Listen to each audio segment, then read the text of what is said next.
გამარჯობა. Როგორც ხედავთ, მოცემულია ცხრილი, რომელშიც ყოველი მეორე ხაზი არის ერთმანეთის მონაცვლე ფერი, ყვითელი და თეთრი. სიმბოლურად წარმოგიდგენთ, რომ ესენი არის მონაცემები, რომლებიც ერთმანეთის გვერდით უნდა მიეწეროს. ანუ ყველა ყვითელ ხაზს გვერდით უნდა კონდეს ის ჩანაწერი, რაც არის მის ქვემოთ არსებულ თეთრ ხაზში. ანუ ყოველი შემდეგი ხაზი თავდაპირველად უნდა გვერდით ამოსდიოდეს. სწორედ ამ კითხვით მოგვმართა ჩვენი ტრენინგის ერთ-ერთმა მონაწილემ და ბატონი დავითის ამ კითხვას მინდა ვიდეო პასუხი გავუკეთო. მე გახლავართ გიორგი დათუკიშვილი და მოდი ვნახოთ როგორ ამოხსნით ამ ამოცანას. ამოცანის ძალიან გამარტივებული ამოხსნა შესაძლებელია Microsoft Office 365-ის შემთხვევაში, თუ გვაქვს ფუნქციები, რომელიც შედარებით თანამედროვეა, ძველ ვერსიებში კი უფრო გაცილებით რთული იქნება და არ იქნება ეს, ასე ვთქვათ, დინამიური. აქედან გამომდინარე, გთავაზობთ ახალ ვერსიას.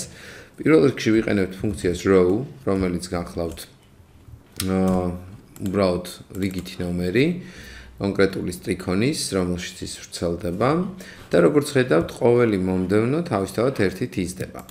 გვაქვს ასევე ფუნქცია is odd, ანუ არის თუ არა მაგალითად კენტი და თუ კენტია იქნებოდა true, რადგან ორიანი კენტი არ არის false, მაგრამ სამიანი რადგან კენტია არის true.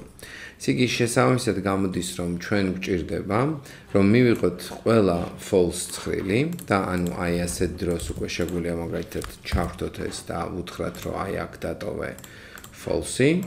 ეს იგი გამოდის, რომ ეს false-ები უნდა დაკოპირდეს და მაგალითად აი აქ ჩაფეისტდეს და შემდეგ უნდა ვუთხრათ, რომ გვინდა false-ის მაგივრად true და აი ეს დანარჩენები დაკოპირდეს და გვერდით ჩაესვას. ანუ იდეა ეს არის ამოცანის, მაგრამ რა თქმა უნდა გვინდა რომ იყოს დინამიური და არ ყეთდებოდეს ესე ფილტრებით და ასე შემდეგ. შესაბამისად ნახეთ რას გთავაზობთ.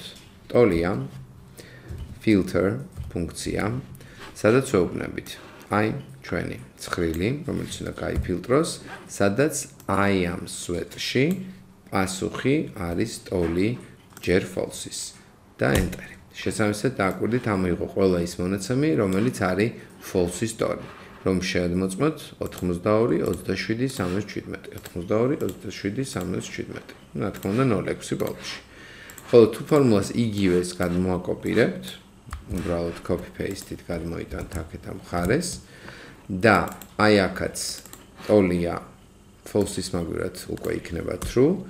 რა თქმა უნდა გამოდის, რომ უკვე პასუხებმა წამოიღო, ეს არის 14, 20, 32 და ბოლოში 28.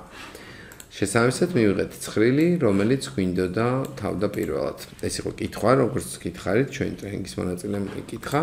მადლობა ამ საინტერესო შეკითხვისათვის და გისურვებთ წარმატებას. ველოდებით თქვენს შეკითხვებს. არ დაგავიწყდეთ, მოიწონოთ ვიდეო და დაგვიტოვოთ თქვენი კომენტარი. ნახვამდის.